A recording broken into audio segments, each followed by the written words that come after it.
Bonjour à vous mes petits voyageurs du canapé et bienvenue sur la petite pause créative numéro 7. Aujourd'hui, nous allons parler d'un texte que j'ai écrit à l'occasion d'un concours tournant autour du souvenir. Je ne sais plus qui a organisé ce concours, je pourrais chercher si vous avez envie d'avoir l'information par la suite pour pouvoir participer aux prochaines éditions de ce concours. Si c'est le cas, n'hésitez pas à mentionner cette demande dans les commentaires de la vidéo.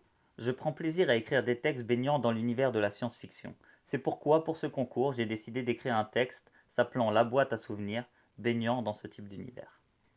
J'espère qu'il vous plaira. Bonne écoute à vous. La boîte à souvenirs. Adam était le genre d'homme de science qui transformait tout ce qu'il touchait en or. Il avait été démarché tant de fois par les industriels qui voyaient en lui la poule aux œufs d'or. Mais il portait en lui des valeurs inaliénables, qui le portaient toujours loin des considérations contractuelles et monétaires avec lesquelles il l'abordait. Son parcours dans le monde médical avait été aussi atypique qu'il l'était. Et ces valeurs, il les défendait jusque dans les projets où il acceptait d'apposer son génie. Il avait réalisé tellement d'avancées mineures ou majeures qu'il était mondialement adulé par le peuple, et ce d'autant plus que chacune de ses créations était au service des gens. Il faut reconnaître qu'il avait bien accepté des petits contrats afin de rassembler des fonds pour ses propres recherches. Il n'avait cependant accepté aucun contrat d'exclusivité afin de rester libre de ses décisions. Il avait d'ailleurs fait ses deux plus grandes créations en solo, et il les avait distribuées gratuitement à ceux qui en avaient le plus besoin. Son premier coup d'éclat avait été l'invention de lunettes qui redonnaient en quelque sorte la vue aux aveugles. Le procédé était simple. Via des électrodes, des signaux électriques étaient envoyés directement au cerveau qui, grâce à la programmation des signaux, interprétait ce qu'il recevait sous forme d'images un peu édulcorées dans un premier temps puis parfaites par la suite. Le monde de la science avait reçu, en quelque sorte, une claque monumentale. Il faut dire qu'à l'époque, il n'avait que 24 ans. Les célébrités avaient plébiscité son projet et avaient monté une association pour rassembler des fonds dans le but de donner accès à cette avancée technologique au maximum de personnes qui en avaient besoin. 2 années plus tard, son talent avait récidivé avec un casque qui par impulsion inhibait les dysfonctionnements du cerveau des patients atteints de Parkinson. Une nouvelle fois, grâce aux fonds réunis par l'association, son invention avait été distribuée au plus grand nombre. Et de nouveau, le monde entier l'avait adulé pour son humanité et sa bonté. Aucune de ces deux inventions ne fut jamais achetée par un industriel, Adam s'y opposant formellement. Cependant, un jour, il apprit que sa mère était à son tour atteinte d'une maladie bien connue et difficilement gérable. En effet, elle était atteinte de la maladie d'Alzheimer. Cette nouvelle tortura longtemps l'esprit d'Adam. Sa mère avait été la femme qui lui avait inculqué les valeurs qu'il défendait depuis toujours et qui lui avait donné l'amour grâce auquel il avait la force de porter ses projets jusqu'au bout et tout cela pour l'amour des autres. Alors il avait, pour cette femme essentielle à ses yeux, orienté ses recherches vers cette maladie. Plus le temps passait, plus il lui était insupportable de voir les souvenirs qu'il aimait tant ressasser avec sa mère lui échapper comme des pissenlits sous la brise. Le pire pour lui était de voir à quel point il n'avançait pas dans son projet. Cela faisait déjà près d'1 an qu'il stagnait dans ses recherches et sa mère, atteinte d'une forme agressive de maladie, avait désormais du mal à vivre correctement seule au quotidien. C'est à ce moment qu'il eut une idée géniale.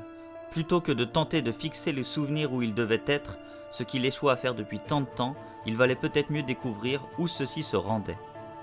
Cette idée fit faire un bond de géant à son projet. En effet, il découvrit assez vite que les souvenirs allaient se positionner dans une partie du cerveau à laquelle les gens n'avaient plus accès. Il fut ravi de voir que les souvenirs ne disparaissaient pas réellement, mais se cachaient seulement dans les limbes inexplorées du cerveau humain. Grâce à cela, tout redevenait possible pour lui, qui avait dépassé tant de fois les limites des sciences sur le sujet du cerveau humain.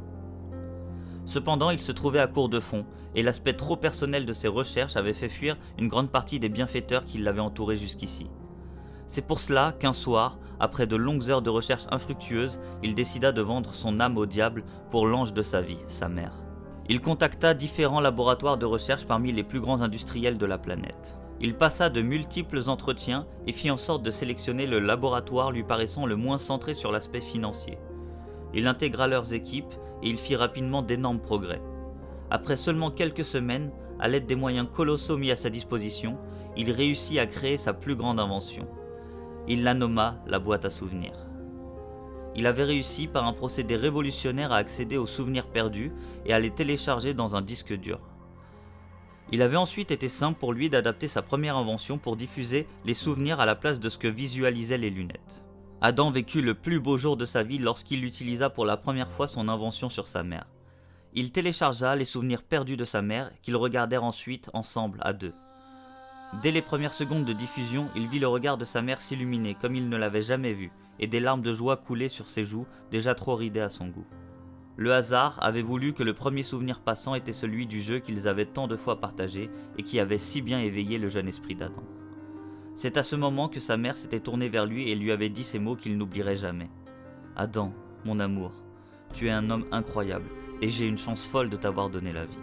Le monde est trop petit pour toi, mais continue de lui donner tout ce bonheur, car ton amour n'a d'égal que ton génie. Je suis fier de toi et je t'aime encore plus quand je vois l'homme que tu es devenu. » Adam prit sa mère dans les bras, et ils rigolèrent les heures qui suivirent en visionnant les souvenirs vus par les yeux de sa mère toutes ces années durant. À la suite de cela, chaque jour sa mère retrouva un peu de ses souvenirs, et elle pouvait les visionner autant qu'elle le souhaitait. Il décida de mettre entre parenthèses sa carrière afin de profiter de sa mère tant qu'il le pouvait, lui, à qui il ne restait qu'elle. Le laboratoire ne l'en empêcha aucun instant, et il les remercia pour toute l'humanité dont il faisait preuve.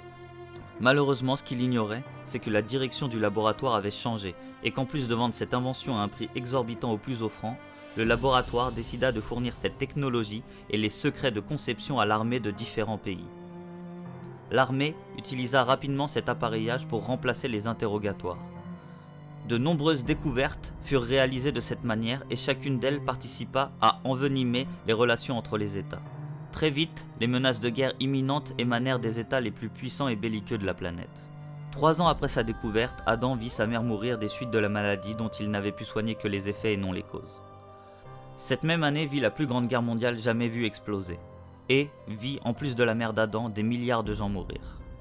Cette même année, Adam apprit que son invention et ce qu'en avait fait le laboratoire étaient à l'origine des conflits qui avaient décimé la moitié de la population mondiale.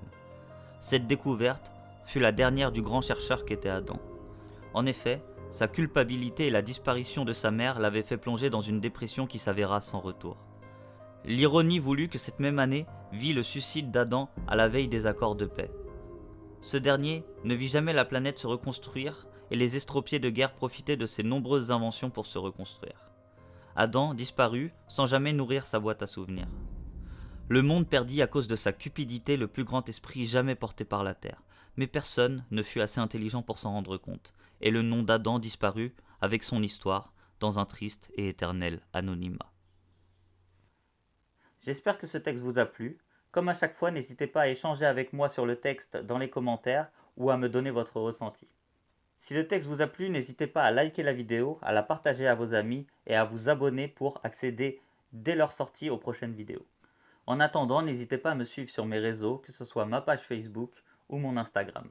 Je vous dis à très bientôt mes petits voyageurs du canapé, et d'ici là, portez-vous bien.